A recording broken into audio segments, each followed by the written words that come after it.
श्रेय देना चाहेंगे? मैं तो सबसे पहले श्रेय मेरे पेरेंट्स को देना चाहूँगा क्योंकि उन्होंने मेरे को हर मोमेंट में सपोर्ट दिया, हर दिन मेरे साथ रहे, मेरे को इमोशनल सपोर्ट दिया। फिर मैं उसके बाद में क्रेडिट मेरे टीचर्स को देना चाहूँगा, फैकल्टी को देना चाहूँगा, जिन्होंने मेरे सारे डाउट्स क्लियर किए, 24/7 अवेलेबल रहे सारे टाइम डिस्कशन के लिए। फिर मैं एलन को क्रेडिट देना चाहूँगा, एलन को, जिन्होंने मेरे को सारा स्टडी मटेरियल दिया, जिसकी वजह से मुझे कहीं ढूंढना नहीं पड़ा और मेरा टाइम वेस्ट नहीं हुआ इन सब चीज़ों में। फाइनली मैं कोटा को देना चाहूँगा क्योंकि यहाँ पे जो बच्चे आते हैं वो पढ़ने के लिए आते हैं, तो इससे जो एनवायरनमेंट बनता है वो बहुत मोटिवेशनल होता है। आगे क्या गोल है आपका, क्या करना? आगे तो अभी मेरा एम एडवांस ही है, एडवांस के बाद मैं डिटरमाइन करूँगा आईआईटी में क्या करना। वो जो भैया जो हैं जो पिछले साल एडवांस क्रैक करके आईआईटी जा चुके हैं, उनसे रिकमेंडेशन लेके मैं डिसाइड करूँगा।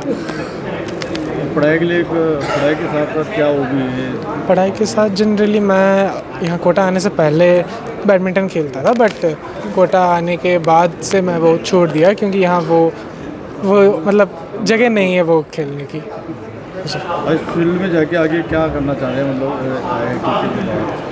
अभी तो फिर वो डिपेंड करता है कि मेरे लिए जगह कहाँ है, उससे डिटरमाइन करूँगा कि मुझे करना क्या है एग्जैक्टली। कोटा को लेकर क्या कहना चाहेंगे? कोटा को तो आगे मेरे बहुत बेनिफिट्स हुए, मेरा रास्ता आसान हो गया, मैं अपनी मंजिल तक रिलेटिवली कम मेहनत से पहुँच पाया, तो मैं उसके लिए तो बहुत सारा श्रेय कोटा को ही देना चाहूँगा। पेरेंट्स भी आपके साथ ही रहते हैं? पेरेंट्स, मेरी मम्मी मेरे साथ रहती हैं। सेल्फ स्टडी ज़्यादा किया, क्लासरूम में ज़्यादा? सेल्फ क्लासरूम में तो मैं हर दिन ऑलमोस्ट अटेंड किया। सेल्फ स्टडी से मैं सेल्फ स्टडी तो करना ही है। क्लासरूम का मेन पॉइंट ये है कि आपको क्या पढ़ना है और डाउट क्लियरिंग उसमें बहुत काम आता है, बट आपको सेल्फ स्टडी तो ज़रूर करनी पड़ेगी, वरना खुद जब प्रैक्टिस नहीं करेंगे तो आप खुद एग्ज़ाम कैसे दे पाएंगे। साल भर कितने घंटे पढ़ाई की आपने और एग्ज़ाम के दौरान किस तरह का स्टडी का? हर दिन 8 से 10 घंटे तो पढ़ाई थी इंक्लूडिंग क्लासेस। एग्ज़ाम्स जब पास आने लगे तब मैं पढ़ाई कम और क्वेश्चंस प्रैक्टिस ज़्यादा किया ताकि क्वेश्चंस के प्रैक्टिस हो जाए, और फिर एग्ज़ाम के जस्ट पहले मैं पढ़ना सब छोड़ दिया क्योंकि उससे पहले थोड़ा ब्रेक ले लिया ताकि एग्ज़ाम के दिन माइंड फ्रेश रहे। बाकी बच्चों को क्या संदेश देना चाहेंगे जो कोचिंग कर रहे हैं? थोड़ा मैं वही संदेश देना चाहूँगा कि अगर आपका एग्ज़ाम में अच्छा हो कि बुरा हो, उसको आप इतना सीरियस ना लें क्योंकि ये एंड गोल नहीं है आपका, इसके आगे बहुत कुछ करना है, तो आप डिमोटिवेटेड ना हो। अगर जेई नहीं करते तो क्या करते हैं आप? मेरा इंटरेस्ट तो मैथ्स और फिज़िक्स में ही था, तो अगर मैं जेई में नहीं आता तो मैं किसी मतलब रिसर्च या किसी और जगह में वो ढूंढता, क्योंकि मेरा इंटरेस्ट तो इन दोनों सब्जेक्ट्स में ही था।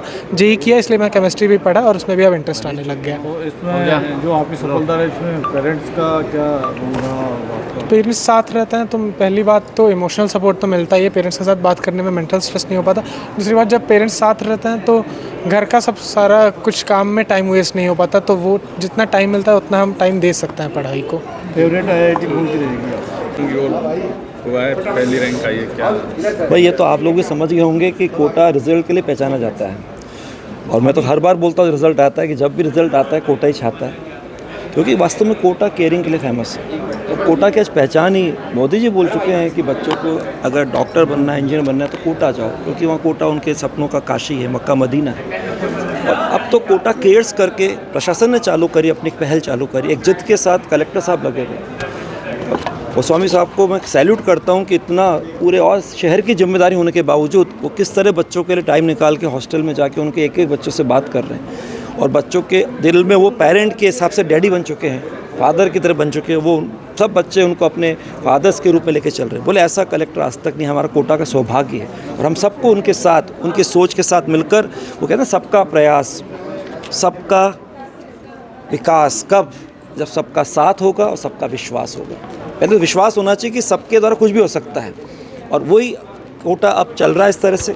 और कोटा की आज एक ही तो पहचान है, शैक्षणिक नगरी, बाकी सब तो ख़त्म हो गया ना। पहले औद्योगिक थी, हम लोग कुछ जगह के हैं, लेकिन सब बंद हो गए, इंडस्ट्री वगैरह। और अब कोटा का यही सबको इकोसिस्टम जो डेवलप हुआ है, सबकी रोजी रोटी से चल रही है। तो हमको जो बाहर से आने वाले बच्चे हैं इनका बहुत ध्यान रखना चाहिए। अगर वो बच्चा मुस्कुरा रहा है तो कोटा मुस्कुरा रहा है, अगर बच्चा विश्वास से खड़ा है तो कोटा खड़ा है। और कोटा तभी तक लघु भारत रहेगा जब तक ये बच्चा जो बाहर का आ रहा है ये मुस्कुराता हुआ यहाँ से जाए।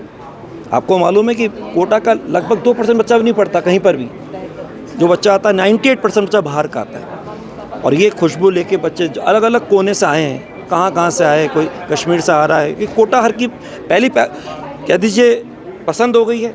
और साथ साथ ये भी हो गया कि यार कोटा में एक माहौल अलग तरह का है, कंपटीशन का माहौल है, तो वो सबसे बड़ी बात है। और उसी चीज़ को लेके बोलते कोटा जैसी कोचिंग, कहीं भी जाएंगे तो कोटा जैसी कोचिंग होती, कोटा जैसी केयरिंग होती, तो वो सबसे बड़ी बात है। तो हमके लिए खुशी की बात है कि ये रिज़ल्ट की शुरुआत है।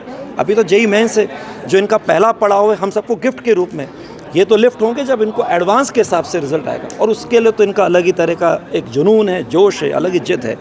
वो आप देखिएगा, रिज़ल्ट सबका इंतज़ार है उसका। Thank you sir.